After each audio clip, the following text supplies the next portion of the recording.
A man who was a tour guide in Africa who appeared on a video a few years ago suggested that the enslaved people taken to Jamaica were the troublesome ones. In other words, they created the most problems for plantation owners. However, we can look at this from a different perspective.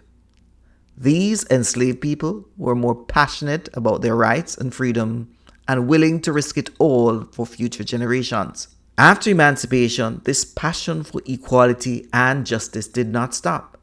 The learning journey in association with Turn It Up Tuesday hosted by Ross Audio presents Did You Know?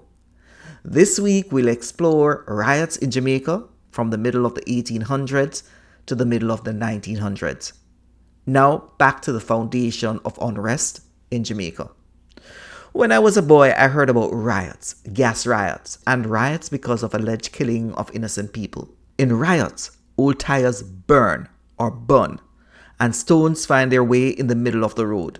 Trees are chopped down and main roads are blocked, and tourists, regardless of where you're from, cannot find the airport to reach their homes. What a crisis. However, riots did not start the other day. This form of protest and resistance are connected to our ancestors and their struggle for freedom and justice. Hence, in Jamaica, social tension and discontentment will trigger riots.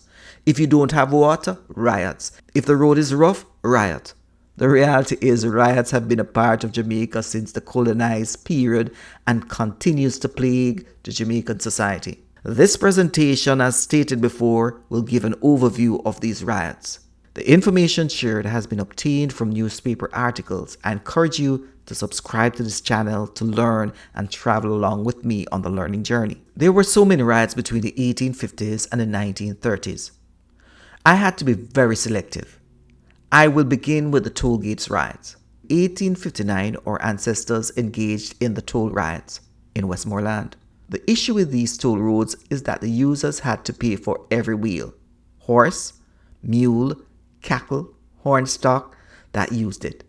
If you had a jackass, you'd still have to pay. You also had to pay for the sheep, goat, pigs to use it. It was a time when there was increased taxation on the poor ex-slaves. So what did the passionate ex-slaves do? They destroyed the toll keepers' residence and toll gates in Westmoreland and the surrounding areas. This protest led to the abolition of tolls. The police at that time, they were powerless. However, what the ancestors fought against would be implemented by various political leaders. Yes, it's easy to travel from Kingston to Montego Bay, but there's a cost, and many Jamaicans are left wondering if they can afford to travel on these toll roads based on the cost. A significant riot classified as a rebellion took place in Jamaica after emancipation.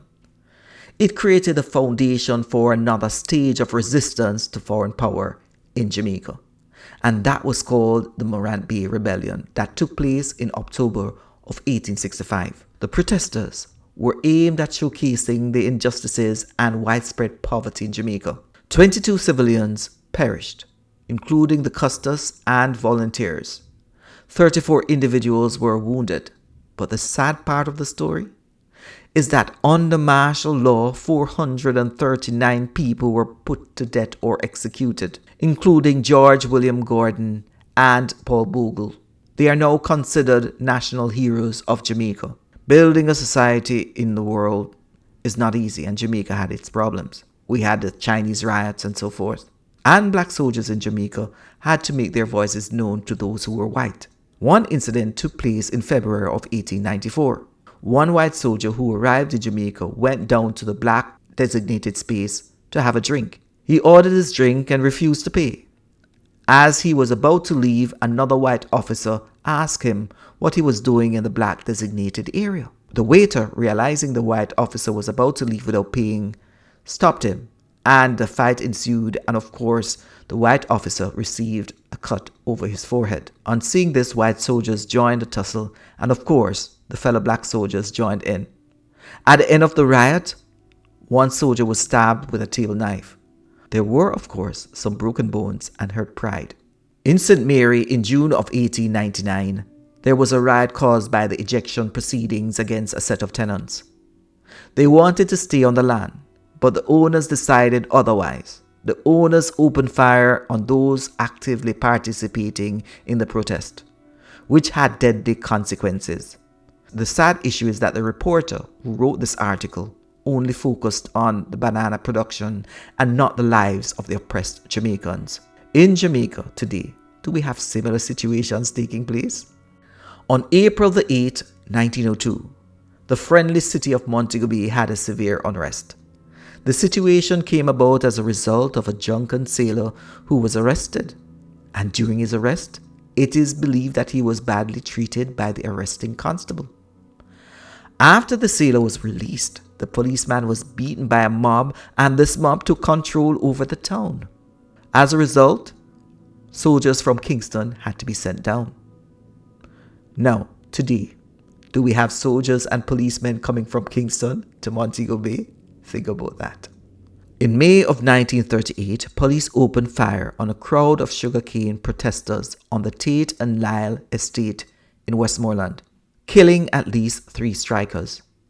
The strikers were demanding higher wages and improvement in their working conditions. This is so sad. The passionate and angry protesters set cane fields on fire, while some engaged in looting.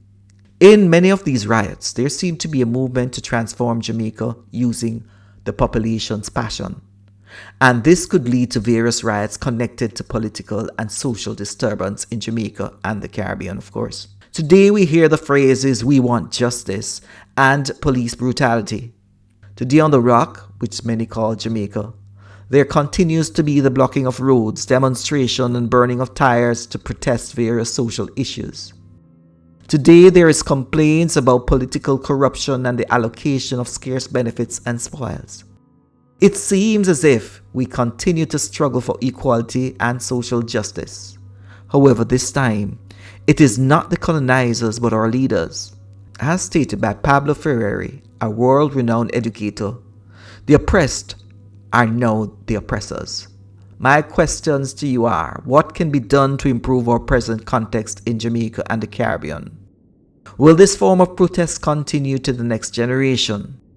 And what can be done to build a more harmonious Jamaica? And finally, is rioting the best way for protesting? Over to you, Rossi.